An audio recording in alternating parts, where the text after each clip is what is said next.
Mind over matter, overcompensating, overstatements, crookedness relating, the soul's churn in return, mental overstimulation, one word, riveting, it tells my pilot, streams that are promised to make seeking less.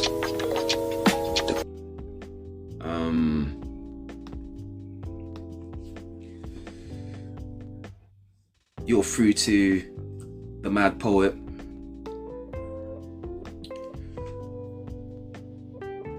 Few things to work, few things to talk about. I am the host of Poetry Journal podcast, and just a few words. You know, I always like to start off with some poetry, and then I have questions. So let me go at it. As it goes, time to shine with these words. I give thee flight to take off like the birds. Growing like the virgin as the blood gets to splurging. Life is for living, thus I need mine right now.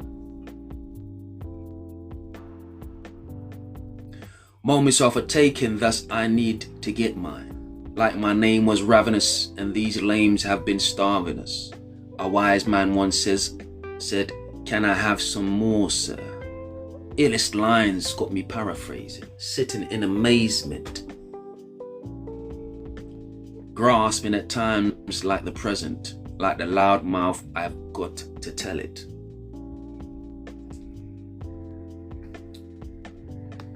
And so,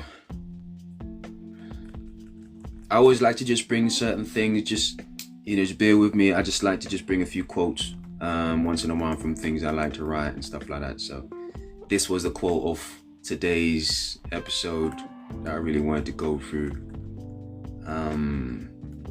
A few questions I wanted to speak on. One thing was, I'm sure everybody knows that, O.J. Simpson, the legendary football player, passed away close to a week now. And my question to that is, let me unpack this. First things, let me just, for people that don't really know who O.J. was.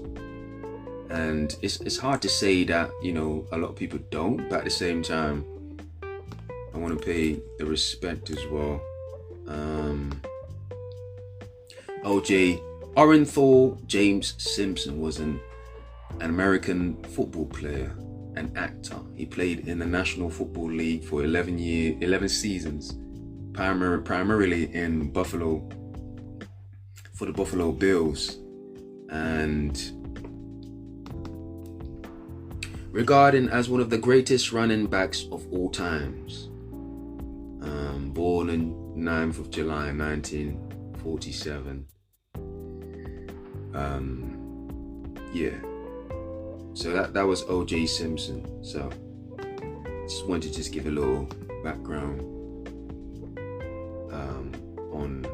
on that especially. But outside of that, does exercising a right to protest in this day and age, does it matter? Do you consider protest antiquated? Is it pretty much futile in this day and age?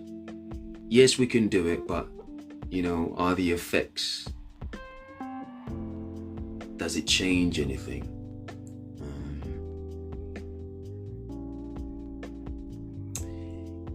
Hip hop.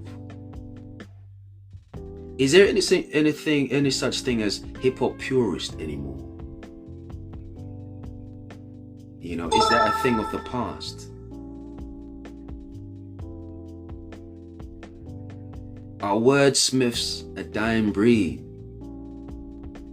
in the realm of rap.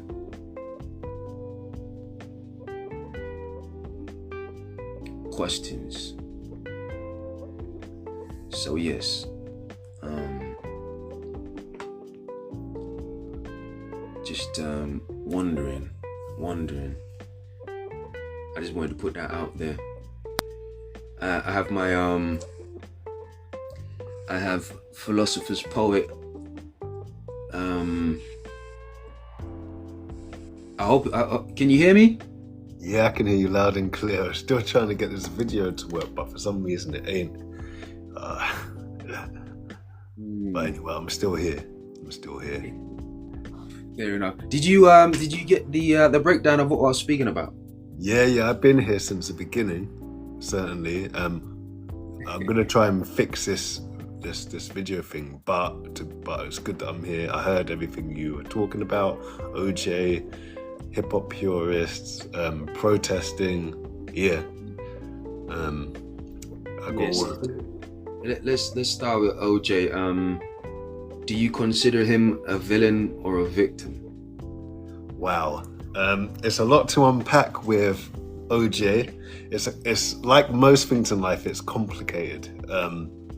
Let's start with a question first. Like, which one would it be for you? And then you can speak on it, elaborate on that afterwards.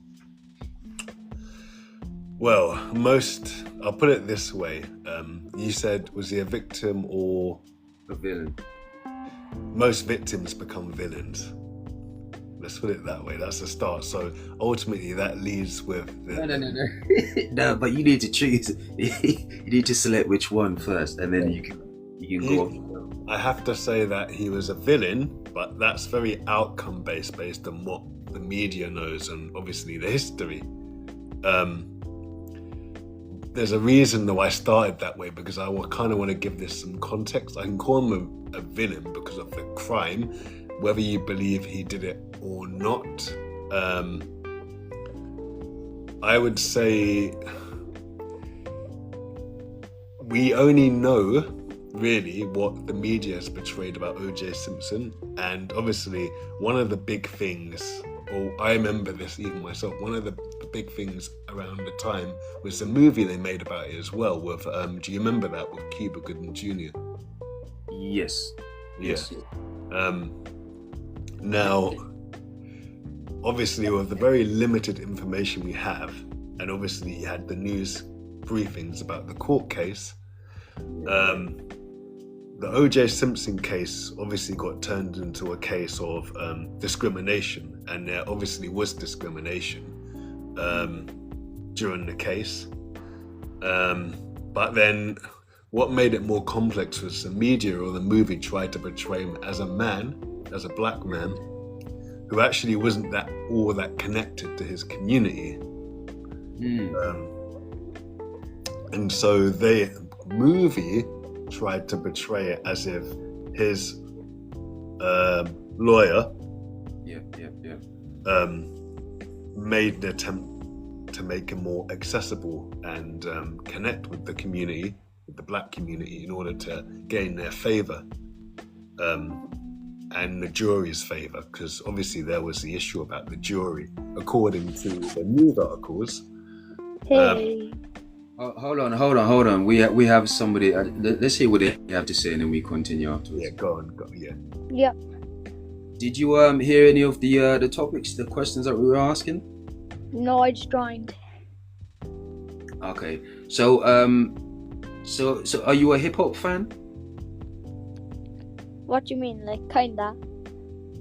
Hip hop. So are you? Do you like words? Do you like wordplay, stuff like that? Alright. Huh? Couldn't tell you no questions though. I'll try. Nah, basically, one of the questions I was asking was, are there any fans of wordplay anymore? Like true, hip hop purists out there. So one of the questions I was asking was that. So that's why I'm asking you. Oh yeah, do you like them? Do you understand? Yeah, what I mean? understand. Yeah. So are you a purist? Would you consider yourself a purist? Not really. No, please. Let's actually, you know what? Why don't you tell us a little bit about yourself in the context of the conversation? So we were, Me? yeah. Okay, fucking hell. Oh, no. I forgot. Okay, what? Tell us, start off, just What do you understand from what we're talking about? Like, where did you want to speak on? What did you want to speak on? I don't know, I just joined. you just wanted a piece No, of please that. don't remove me. No, actually, I beg. All right, you're gonna have to Amen. just listen though, yeah. Yeah. All right, no worries. All right, back to what you were saying now. Yeah. So initially I said he was a villain, but if we don't really know all the facts and we've been given a view of the case, and obviously he got off the case, but that doesn't mean that he wasn't guilty. How much can I really say whether he's a villain or a victim?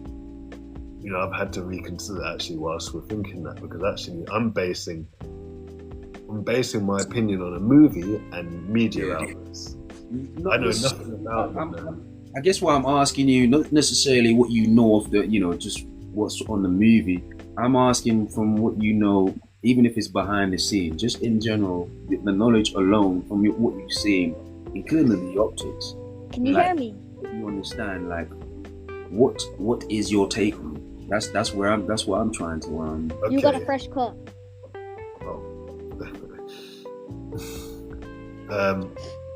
Alright, so my take on it is, and the optics and everything surrounding it, is basically it's a black man who was accused of murdering his partner because she was apparently unfaithful on him to him, and he went through the process of trying to hide the body, run away from the cops, and then obviously he went on to win his case because they couldn't prove he committed the crime. But then obviously he was ostracized by mainstream media and the community after that, because many people believed that he was guilty. I think he is, in that sense, he's a victim of existing beliefs and assumptions that people make about a certain type of person. He's a certain type of black guy. He's got wealth, or he was wealthy at the time, and he couldn't have won either way in the public opinion. So that's why I say maybe he's a victim. I think it's in my view, because in front of a lot of white people at the time, and maybe even today, would have looked at him and said, well, you fit a lot of the physical, let's say, stereotypes of someone who is black and rich and marries or has a white partner, and perhaps there's a bit of animosity there. But then on the other side, with the black community, he's a wealthy black man who's an athlete, who's famous, who has a white partner, which we both know comes with a bit of controversy, even to a certain extent today, in terms of how he's looked at. And so I say villain because actually, whether and part of him just being him, outside of people who watch American football, he's always going to have the side eye on either side. People would argue, who is the real O.J. Simpson? In that sense, he was a victim. Whether they would have actually given him a fair trial or just made assumptions about him, whether he did it or not, Yeah, man. I hear you. Okay, let's go on to something else. Obviously, from you, knowing you, and what I know of you, would I be correct in classing you as a hip hop purist? I think. Yeah. Actually, before we get on to that, I actually wanted to know your thoughts on the first thing. If you could just briefly interject, I really want to know what your opinion is. Personally, just hearing the story at first, I initially thought he was a villain, but at this point, I'm of the opinion that he may be I'm veering into him being a victim at this point. And just what I'm hearing from just like hearing more information outside of what the media has pumped into it. That's what part of the reason. Just some of the background and hearing about some of the evidence that's come out, and just from what his partner was going through, and the whole interaction with drug situation, and not having, there was a story that initially there was a situation with her and drugs, and allegedly there was a situation with her and drugs, and he bailed her out initially the first time, but the second time the whole situation happened and he refused to actually pay the drug dealers, etc. And things kind of went left from there. And so there's basically there's a lot of situations, there's a lot of things that wasn't put to light. Why I came to that conclusion. That is interesting, because actually it's not the first time in the media where someone, obviously as I said, because of the optics, murder or the assault, or seemed to be assault of a white woman by a larger black guy.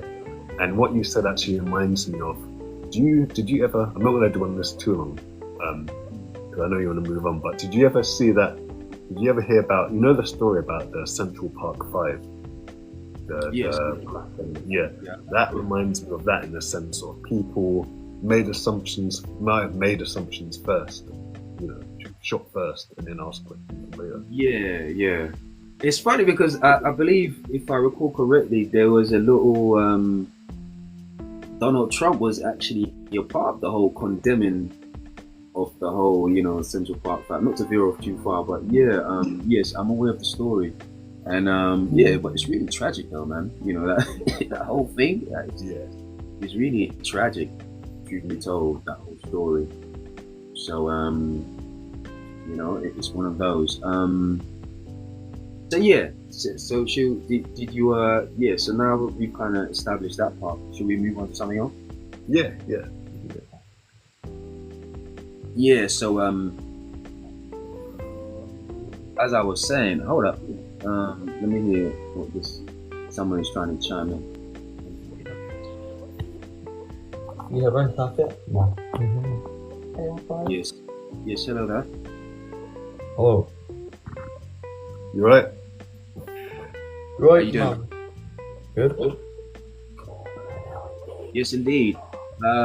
Did you hear what we were talking about? The question that I asked that we were trying to discuss. No, I didn't hear. Yeah, bro.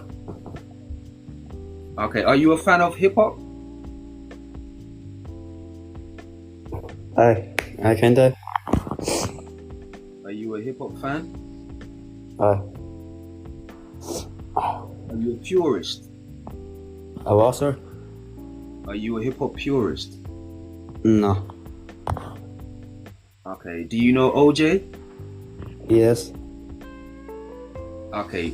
So the question is, do you consider OJ a villain or a victim? Victim. You think he's a victim? Okay. Alright. Is there a reason? No, not really, no. You know about, so you're not too familiar with the case, you just know it's a general information. Fair enough. Alright, thank you. Thanks.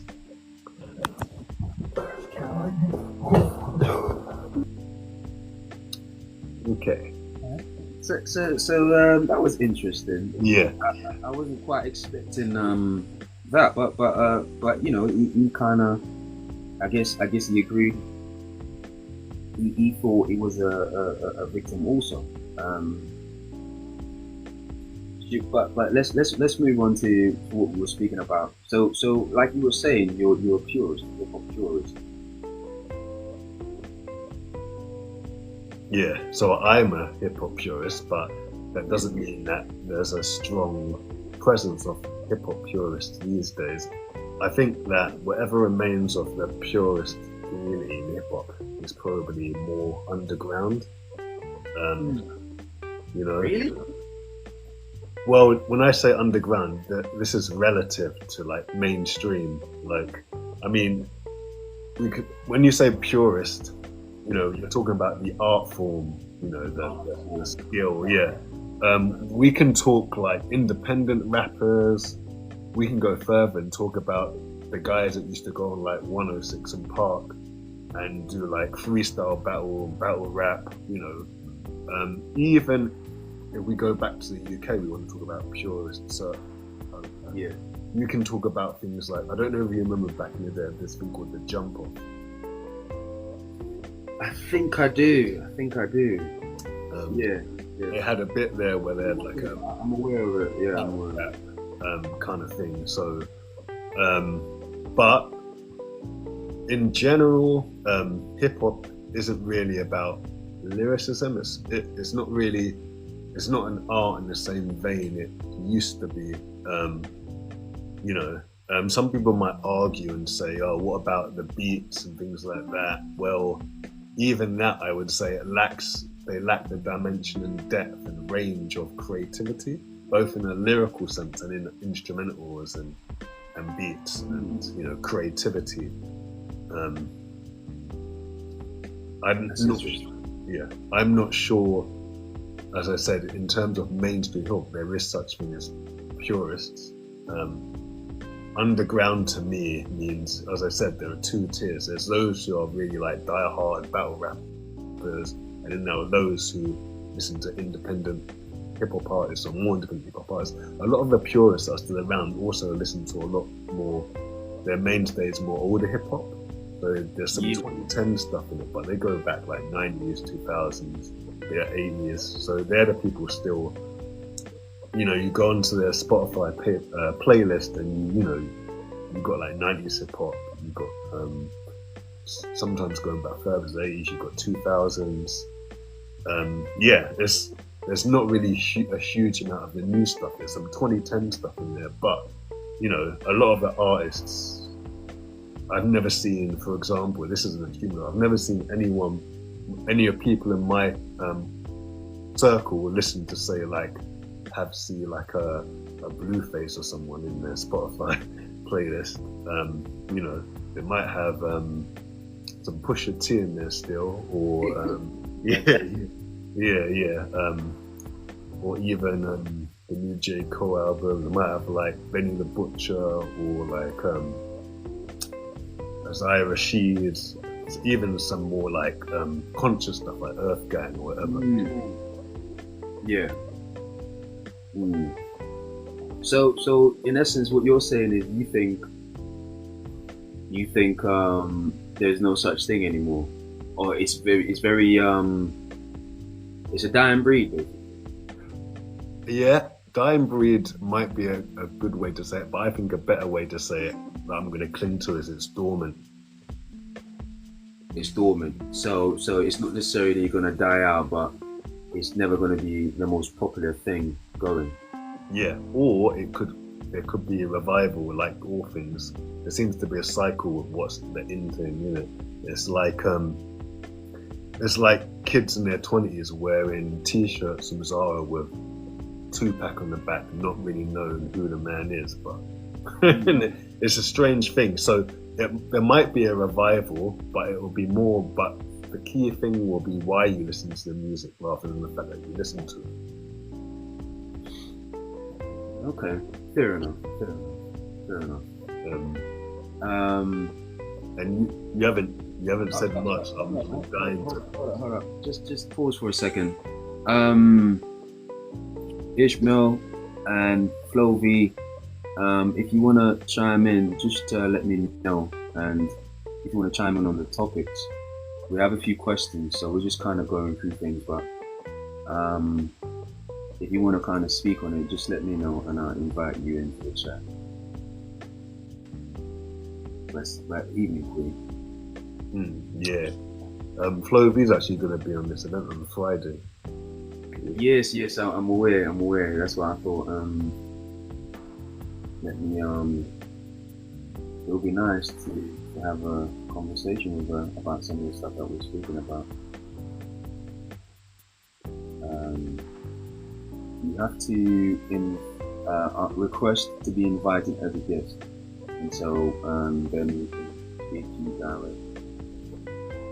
Yes, I remember meeting you at Hidden Literature. I think, yes, you were performing. We both performed that night. Same thing for you, Ishmael. If you want to hit me up, let me know if you want to have a... See if you want to tune in on... the main topic tonight is OJ, the legendary football player that passed away almost a week now. Do you consider him a legend? Sorry, do you consider him a villain or a victim? That's where we're going with it tonight. So yeah, but you don't have to you could just write it in the chat, and I'll be able to read it. Yeah, don't be shy, people, as well. If you want to come in, I feel like a couple of people have something really worth like saying there. So yeah, so she know. Okay. Here's another question for you. One of the other questions were,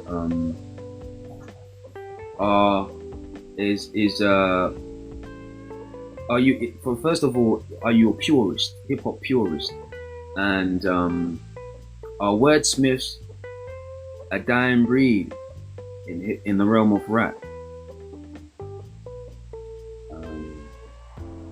The other thing that we're gonna cover is does exercising the right to protest matter anymore?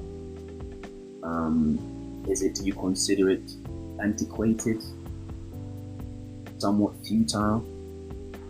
Does it move the needle anymore? That was a bit more to unpack, so I kind of left that until last. But yeah, sorry, going back to what we were talking about. yeah, I want to know your opinion. Just on rap. You talking about the lyricist? Yeah. A somewhat similar view, I would say. Personally, I think it's a minority, and perhaps it most likely will remain that way because, to an extent, rap is not necessarily controlled by the people, by the originators. To that extent, we don't necessarily own rap anymore. But at the same time, there are still purists that look for wordplay, wordsmith, to deliver, like a real purist, to kind of deliver pure bars and just really, be prolific out there. But at the same time, those people are few and far in between. And I would also argue that most of these people are actually performers themselves. So perhaps that's where, the whole mindset of being a purist is so relevant. But at the same time, you're a part of a minority. At the same time, you get what I mean? Yeah. It's a tricky, there's so many moving pieces, but that's where I stand with it. So yeah, it is not necessarily a dying breed, but it's always going to, I think to an extent, it will remain a minority. I think that Ishmael just said you think rap is finished. Oh, you want to come up on it, Ismail? Yeah. I think he's just gonna write it. But yeah, that's interesting. Yeah, I mean, to an extent, rap is just, it's not the same anymore, and so being a purist, it doesn't pay off anymore for the most part, because there's not many people, unless and even when you talk about purist, I would argue the majority, again, even in that minority, is somewhat on the ground. Ishmael said, after 50 Cent and his generation, after 50 Cent, his generation were the best. I mean, I can't say that they were the best. I would say that definitely things. The last of the Mohicans, perhaps, like the last of the authentic. And the reason why I say that is because it's not only being a pure rapper. He was like the gangster rap to go with it. Being about the life, not just rapping about it. I think we can all agree that at this point, everybody that raps is pretty much like. I can take that. I can take that of that sort of ilk, of that sort of generation. Yeah, I can see that. Yeah. So. But I've heard talks that Ja Rule was really a church guy for real. So I don't know. Apparently, he was a Jehovah's Witness. Yeah, that's it. So that's where we go with this. But then a lot of rappers profess God. It's like a common thing. Like it's like I remember hearing an interview. I think Lil' Kim was doing a freestyle and then saying, "Give all the glory to God." I mean, I don't know how much glory to God was in that freestyle, but it's human nature. I said I don't ever listen to drill genre anymore. Even with the drill thing, I'm not necessarily a drill guy, but there are certain people that stand out for me. And I think maybe just because of how unique they are in terms of their delivery, I think it's quite prolific, and they probably most likely will stand the test of time, I would argue. Sorry about that. What were you saying? Oh no, I was just saying this. I guess that's just human nature. The idea of swearing one thing and then basically praying, two sides of your mouth. That's just, rappers exemplified the idea of a double life. They exemplified the idea of being human. The idea of when we all do it, talk from two sides of our mouths. We're not, where there were a paradox. Interesting. Absolutely. I would agree with that.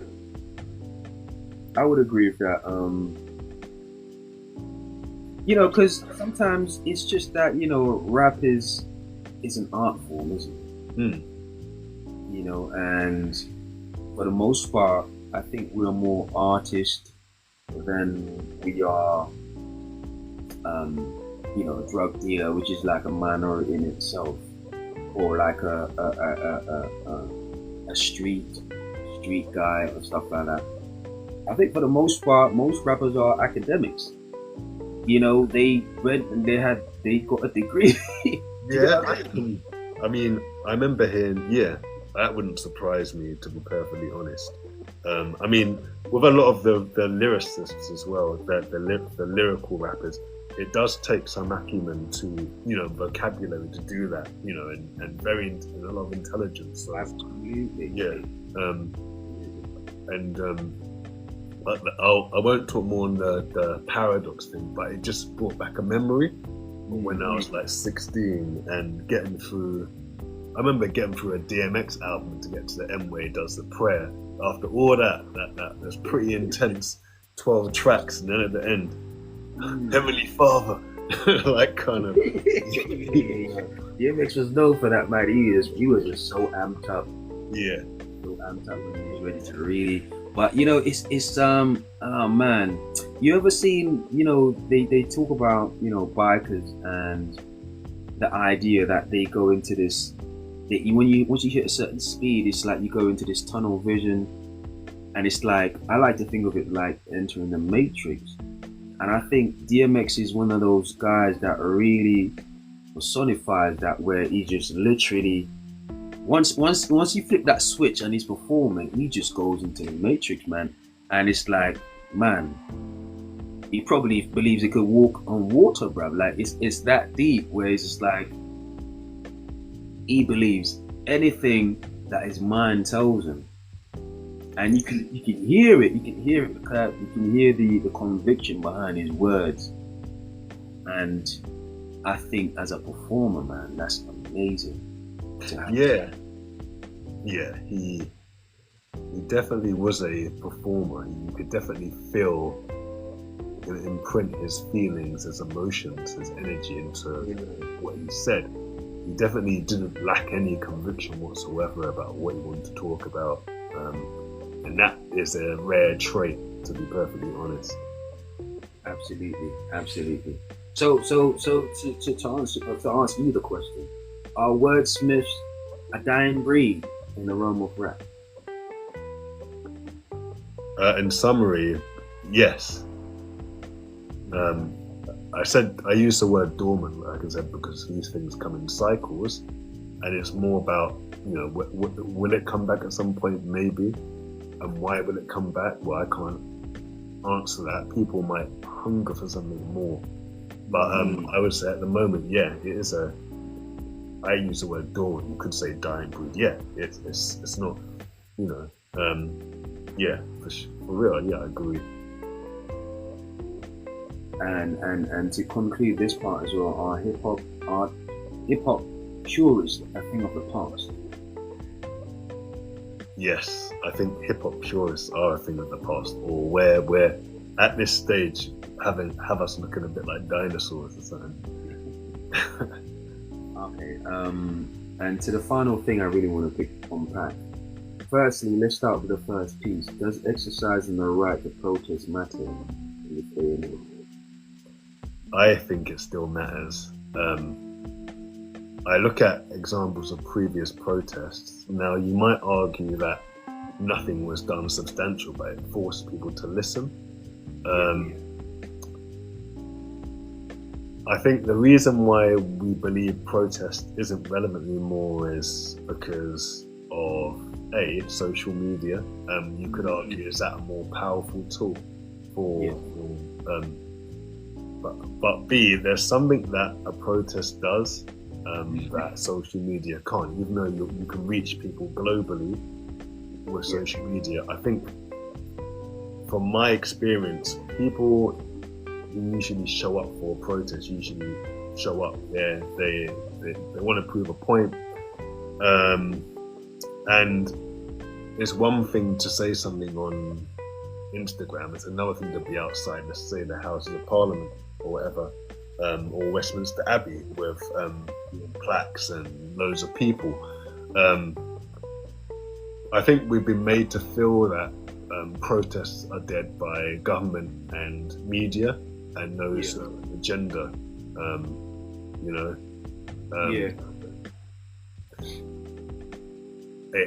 It's been given the perception that it's less effective, or even the perception that what's the point, so you might as well not. And I think that's deliberate. Yeah. And I believe to anyone who really has a belief about something and goes to protest about it, I think there's already an idea that some people are just there because they love a bit of mayhem. You get people go to these anti-capitalist protests just because they want to fight or do something nuts. But then you get people who really do care. And for them, every single body that's there for the right reasons makes a difference. And they themselves, in their own conscience, feel like they're making a difference from being there. They feel like they're making a sacrifice. And I don't feel you get the same level of sacrifice if your presence isn't there physically. The same feeling of satisfaction, even if it's a big placebo or there's a psychological benefit. There's nothing like physical presence to show that there's some weight behind fighting for something that you believe in or don't believe in. That's interesting. So in essence, you're saying perhaps it's not as it's not to the extreme where it's antiquated and an effort in futility. No, I don't think it's antiquated. I think it's the perception of media is that it's become antiquated, or that its effectiveness isn't what it used to be. You could actually play devil's advocate here, and if you ask me, I'm going to ask you first. Why would someone believe it's antiquated? Just thinking about the level of effectiveness that has in this day and age, and just considering how over the years, especially since the lockdown, how hard pressed a protest has been exercised, and just the feedback in terms of like results, from actually having a protest, demonstration, etc. Like what has it actually accomplished? So I'm looking at more of like, is the proof there to show that this is quite effective. This is something that has made a difference over the years. So that's what I'm pretty much looking at, and I'm wondering, is that because when you think about how much has happened over the years in the process of protesting and what has taken place, and just the amount of damage and people getting shot, people getting run over, all kind of stuff like that. And to even go further into it, like comparison from back in say the 60s compared to now, what is the difference? And I'm just trying to perhaps weigh up, the level of effectiveness, the dichotomy in a sense, compared to then and now. Yeah. I'm trying to summarize, where are we in terms of like how effective is a protest? I mean, you mentioned the 60s, and you got me thinking obviously about civil rights in the States. Do you think that obviously the stakes you could assume were far higher back then in terms of racism? Do you think that also drove people to make the commitment to protest? Because this was, you could argue, it was more about survival then than now, in terms of some of the privileges and perceived freedoms we have today in terms of protest. I remember between lockdowns there were protests about BLM, for example, and there was a massive turnout, and you had a couple of famous people. I remember AJ turned up in his wheelchair because he had an injury on his foot or something. And then I wondered about how effective that was. I think it raises issues around structural issues around how successful it can be if you don't have organizations in place, the right organizations to support what you do with all that manpower and the protest and the momentum. And I just don't think recent protests you can look at BLM and say it really didn't have the critical mass or the right organizations with the right intentions behind it. I'm not sure it's definitely not in the same vein.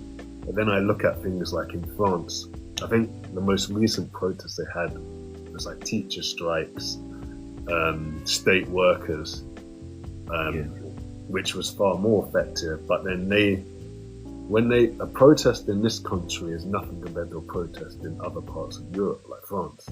It's just not, like, in terms of the measures they'll go to.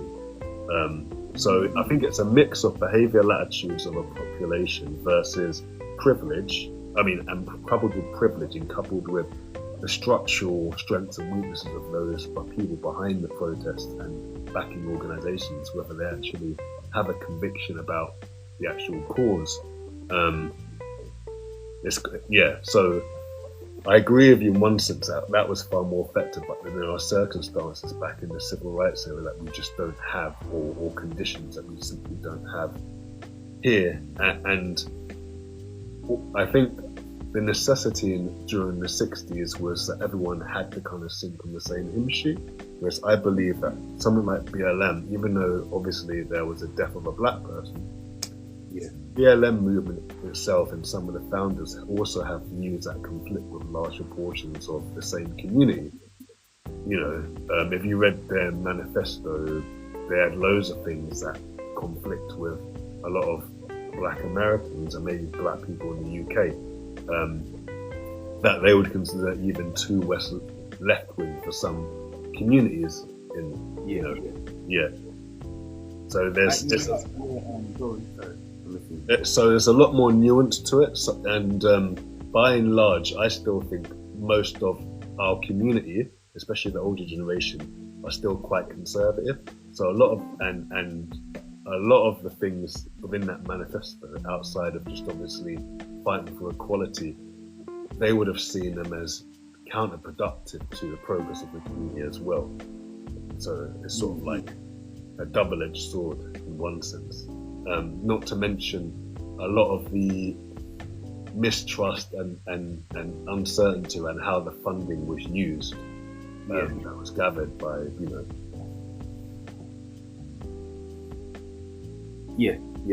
I and you know, that's part of the reason why, you know, I was thinking about this question, and you know, essentially, as we know, protest is supposed to be the voice, you know, it's the only way when the voice of the unheard.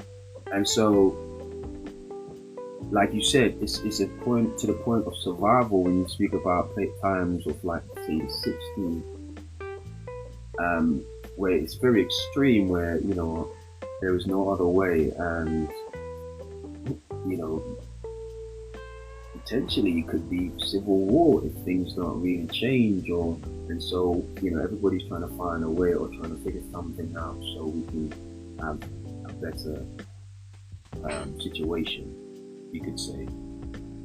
Yeah. Whereas coming up to the here and now, like say, even in the lockdown, yes, it was quite extreme for the time that we're living in, but I would argue it wouldn't necessarily be as extreme as, you know, like say when, you know, back in the 60s. And not only on top of that, the fact that we actually never really knew any better. Yeah. I think to the extent of like the 60s, the time difference, the time period, we've experienced so much good, terrible things as well, but somewhat certain things that is almost refreshed the palate in a sense, compared to experience and opportunity that we've had for years coming into the 2010, the 2016, etc., etc. And we've seen so many amazing things and opportunities created for so many different people, different backgrounds, different ethnicities. And so I think somewhat the venom also of their experience of what they're going through, perhaps not as extreme as people compared back then. And so to put the bow on top, it is somewhat extreme the way I asked it, but I did it on purpose because I really wanted to hear you know, how you kind of contain it. At the same time, you know, I think it's valid to kind of question or evaluate the effectiveness at this point that we're at. Well, you know? Even obviously there's been the sort of Palestine-Israel conflict. Even that, people have been protesting for months in central London. The protests themselves weren't actually the thing, the catalyst that's affected these conversations around a ceasefire. Unfortunately, I think. Hold on one second. Ishmael said maybe that's what's needed for things to change. A big example is the Haitians got to fight, not beg for for opportunities, I guess, he's alluding to. So okay. Is he talking about when he says? Yeah. I'm not sure if you're aware with. I'm not sure if Ishmael was talking about, you know, Is the he here talking and about- now, how it appears in Haiti right now. Ishmael, let me know if you're talking about the here and now. Or you're just talking about, you know, just the revolution that took place in. It sounds like you're talking about the revolution with Toussaint. Yeah, he's talking about back. Oh, with France. Okay. Yeah. And that's still relevant as well. You know, as they say, man, like nothing really changes unless we go to war. Like that's pretty much, you know, at the extreme, it always makes it's always effective to go extreme. You know, it's kind of like, for example, you know, somebody come with a knife and you show up with a shotgun. Like it just makes the exclamation mark has never lost its potency over the years. I mean, in one sense, you're right. That obviously it's the quickest way to put to rest something. But then on the other hand, it's sort of the easiest way to do it. But obviously, you've got to wonder that the more, you know, there's a price to pay for everything, and so obviously violence begets violence. So you could get what you want in the end, but the price would be high. It's sort of like what we used to call a Pyrrhic victory, where you know. But secondly, I think the danger of using violence or enforcing something to initiate a change is that people follow the change because they have to, but they don't really believe in it. And that's a problem because you haven't actually changed people's minds or attitudes. All you've done is enforce something. The moment they've got the right to repeal that, they'll go back to the way they are. For me, this is like Brexit, where there's this sort of veneer of unity in the UK.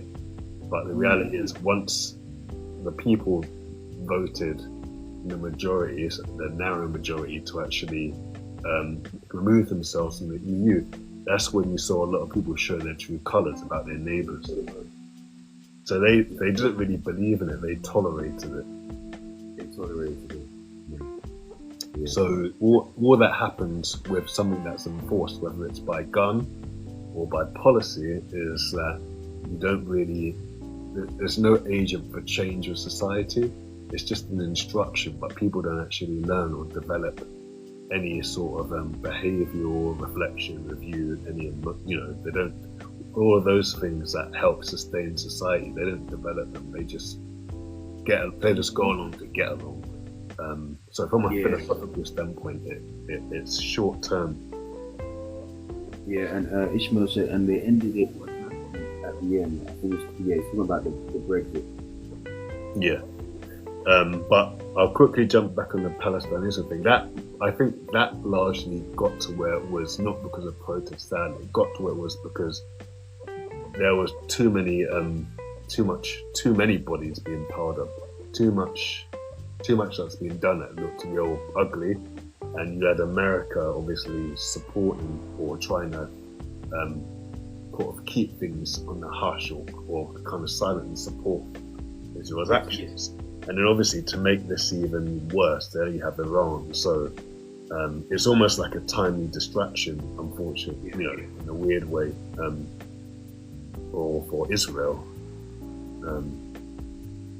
But protests alone, people were I don't think they would have listened to protesters simply because there was too much political interest.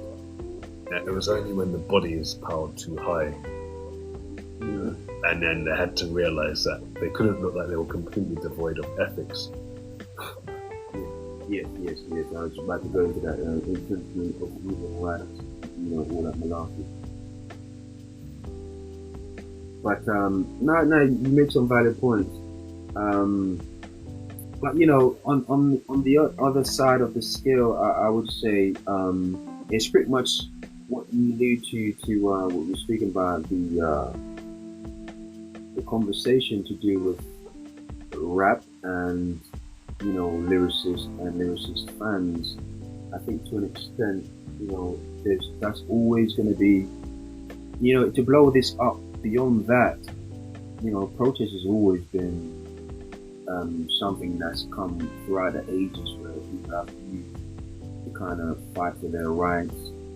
When you're in a situation where you're trying to, if only just to avoid, my laptop, if only just to avoid blood spill, people try to turn to conversations or protests or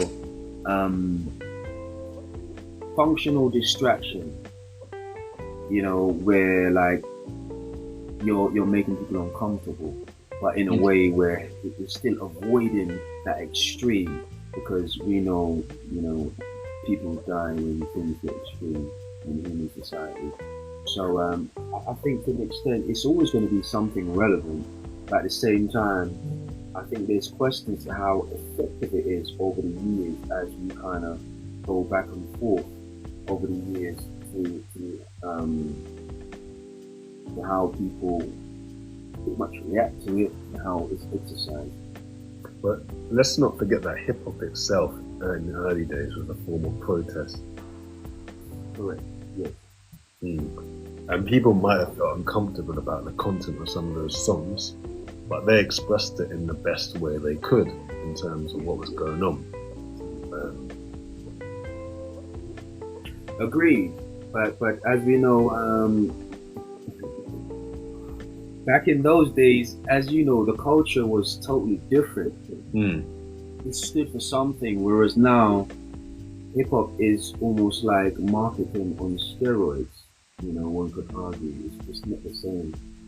And the ownership has changed down the years, where the founders don't necessarily have a grasp or grip on hip hop to that extent anymore, where they can control, and voice their disapproval on this society as we know it. So it's a tricky one.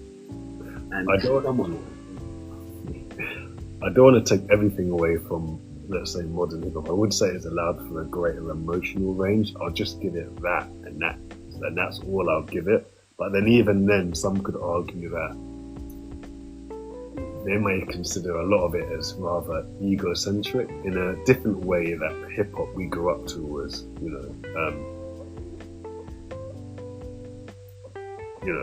you could say that in the context of someone talking about police violence and someone talking about drunk calling their ex at night, Well, at the end of the day, like, the way I see it, at the end of the day, it's as much as it's talking about real things, it's still art. Art imitates life. So I think to an extent, most artists, somewhat, you are gonna speak about what most of what you're gonna speak about is gonna be relative to your experience, to your life. So sometimes it might not be it can't always be to the extremes, you get what I mean? But sometimes it is gonna be, oh man, Brenda didn't pick the phone up last night, I was trying to call her and she didn't, all that madness. Like it's just what it is, and so you kind of have to just be careful the way you interpret it. Yeah, I mean,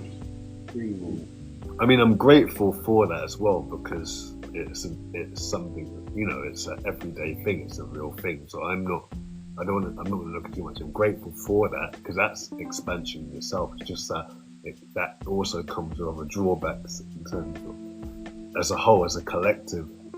Yeah. But yeah, no, I won't devalue that at all, because they're real experiences. Yes, indeed. All right, I think we're gonna wrap it up there for the night. Okay. But thanks for everyone for coming and tuning in and just kind of chiming into the conversation. Like you said, so they found a way to point the culture by new age rap and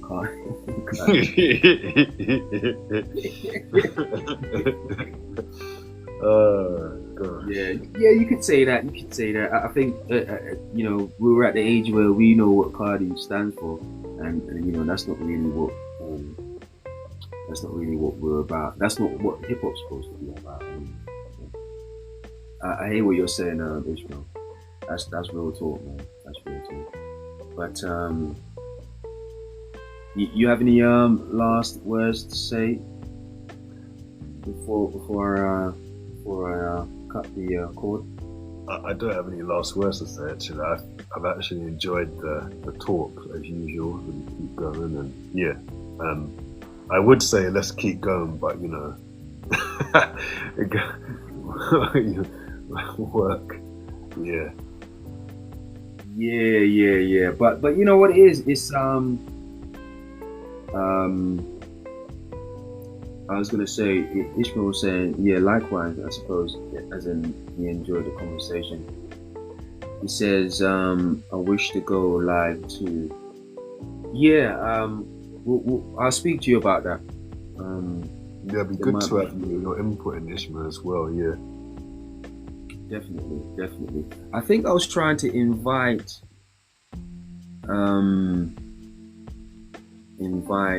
him in also, but I wasn't really getting the option.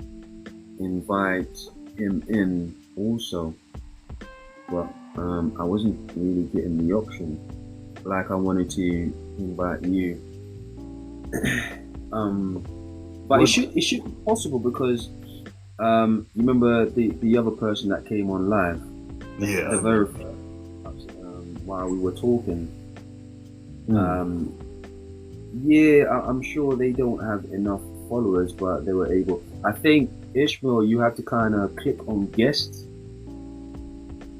to be able to kind of come into the live. So if you look on your screen, and it should say plus guest, and that should be a way for you to kind of be invited. But if not this time, like I said, I'll speak to you about that, and we'll see if we can kind of have a bit more discussion the next time. Yeah, I might do some more research on for this, like in terms of not research at all, but you know, like so that we can, you know, get more people on, maybe get the video working, because I think the sound works good. You know, I enjoy this out here. Yeah, that for me, if not the video, at least we have sound, you know. So we have something we can kind of share with people what we've been talking about.